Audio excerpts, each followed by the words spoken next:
The Pirate Planet was the second serial of Doctor Who's 16th season and the second part of the Key to Time franchise, first broadcast in four parts from the 30th of September to the 21st of October 1978, and was surprisingly written by Hitchhiker's Guide to the Galaxy author Douglas Adams. Now, Adams had originally intended a much more complicated story when he was asked to write for Doctor Who. He he originally came up with an idea that included a trapped Time Lord, an aggression absorbing machine, and several paradoxes. However, his script was eventually edited down by script editor Anthony Reid.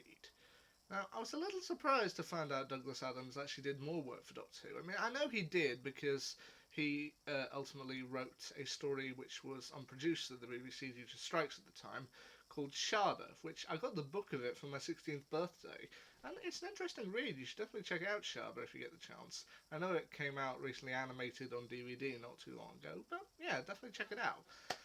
But The Pirate Planet is the story we got here.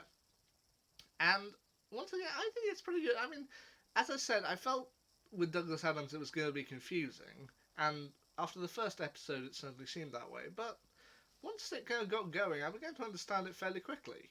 Now, you got the Fourth Doctor, once again played by Tom Baker, and his companion Romana, and also another companion, robot dog K9, played by Mary Tam and voiced by John Leeson. Of course. Now, I'm glad this time K9 had a much bigger role than he had in the Rebos operation, where he only showed up briefly. This time K9 is fairly active in all the parts of it, so I'm glad. Now, in order they try to find the next piece of the Key to Time, which, according to the scanners, is located on the planet Califrax. Now, the Doctor doesn't really want to go to Califrax because he thinks it's boring, it's barren, it's cold. There's not going to be any point in going there. Only when they get there, after a little bit of turbulence, they find the planet not barren, icy, and lifeless, but seemingly a bustling villa, a bustling metropolis. And they can't seem to understand that. When they exit and begin to ask around, it seems that they've missed and not on the planet Califrax, but are actually on a planet called Zanuck. And Zanuck is overseen by a mysterious ruler called the Pirate Captain, played by Bruce Purchase, and his second in command, Mr. Fibuli. And what the Doctor ultimately ends up discovering, although spoilers, you haven't seen it yet, is that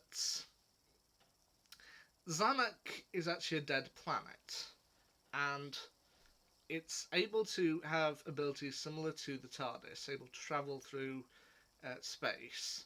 And what they did is they materialize around a new planet, mine it down, drain it of all its energy and all its resources, and then basically leave it dead and transport to a new one and drain another planet. And this is all being overseen by the pirate captain and his nurse.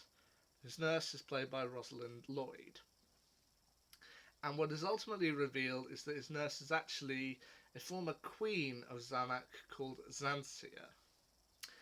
And her actual body is being kept in kind of a stasis field type thing. I'm not entirely sure what it is, but it's being kept there while she uses her mental abilities. She's caught in that moment in between the last seconds of her death, but is using some type of hologram device in order to project herself so she can be younger. But in order to maintain this, she needs to constantly drain the energy of the planet. So she's manipulating the pirate captain to be able to do so. Now, when I heard that this story was called The Pirate Planet, I was kind of expecting mostly what I think a lot of people would expect with a title like that.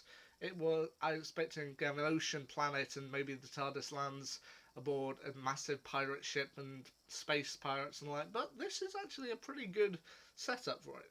The Doctor ultimately has to work out a way to outsmart the pirate captain and find out what they need to do, and he's assisted by two citizens named Kemus and Mueller, played by David Warwick and Primi Townsend. And he also encounters a mysterious group known as the Mentiads, who have enhanced mental abilities, so much so that they can perform kind of mental attacks, which at first it seems like they are kind of bad guys, like they're antagonists, as they at one point incapacitate the Doctor, but then later on they said, no, we don't really want to hurt anyone, we just kind of want to figure things out. So they ultimately end up and they're actually good guys, which I do like.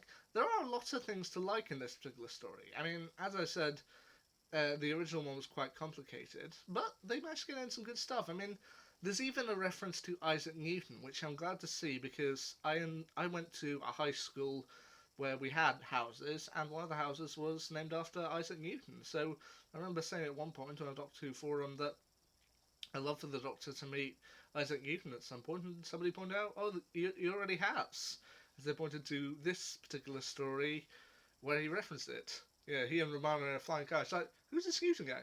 Oh, a friend of mine back on Earth. Discovered gravity. Oh, how so? Well, I had to give him a little prod. How so? I was up a tree. And? I dropped an apple on his head. Ah, and so he discovered gravity. No, he still didn't get it. He told me to get out of his tree. I had to explain it to him later at the bar. Which, I love that.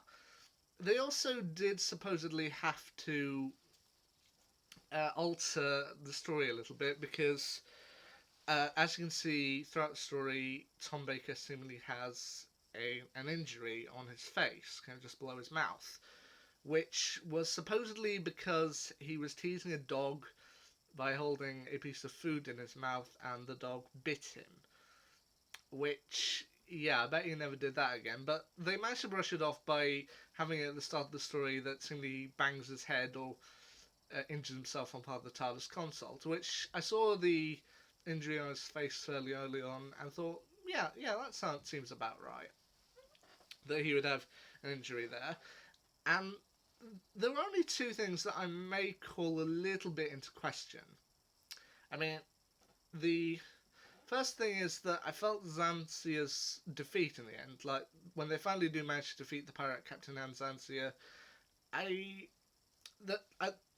well, how best to describe this? I thought after seeing the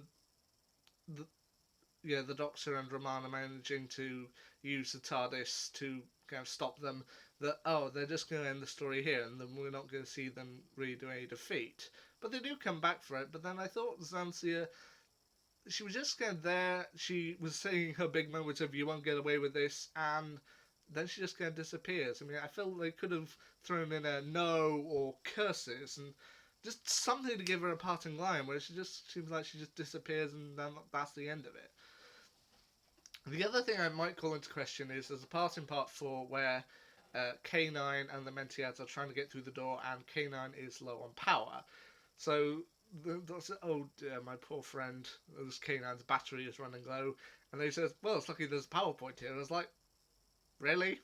I mean, yeah, okay, in the modern day, that wouldn't be seen as too surprising, let's be honest.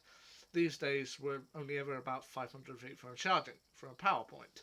But it just feels a bit too convenient that we're out here on a planet in the middle of nowhere and there's just happens to be a charging station that you can plug K9 into. But the thing that the Doctor and Romana ultimately have to deal with throughout, or a complication they need to deal with partway through, is that they're scanning for the key for the next piece of the key to time, and it seems to be everywhere. They can't seem to track it down until it turns out that Califrax, the entire planet, is actually the key, and that when the pirate captain and his crew kind of drain a planet of its resources, it's eventually shrunken down to a small piece of rock, which they realise they technically need to do in order to gain the next piece, which I do think is clever. It does also contain one thing that I guess I can't criticise too much because it's science fiction and it is ultimately fiction, but they include something that pirates didn't actually do. And that's at the end of part 3 for the cliffhanger, the pirate captain, Xanthia and Mr. Fibuli make the Doctor walk the plank. And pirates didn't actually do that. I know it's one thing that shows up in every piece of pirate fiction everywhere, but pirates didn't actually make their victims walk the plank. They prefer to just kill them or keep them hostage. Well, but overall, I can't criticise it that much. While I felt the first part of this story was pretty confusing, the rest of it does pull up fairly well, and I do think The Pirate Planet is a good story. I think I'd even rate it above the Reboss Operation. It's a lot of fun. So, that's my quick review on The Pirate Planet. Anyway, next one up, The Stones of Blood. Can't wait to see how that turns out. Till then, see ya.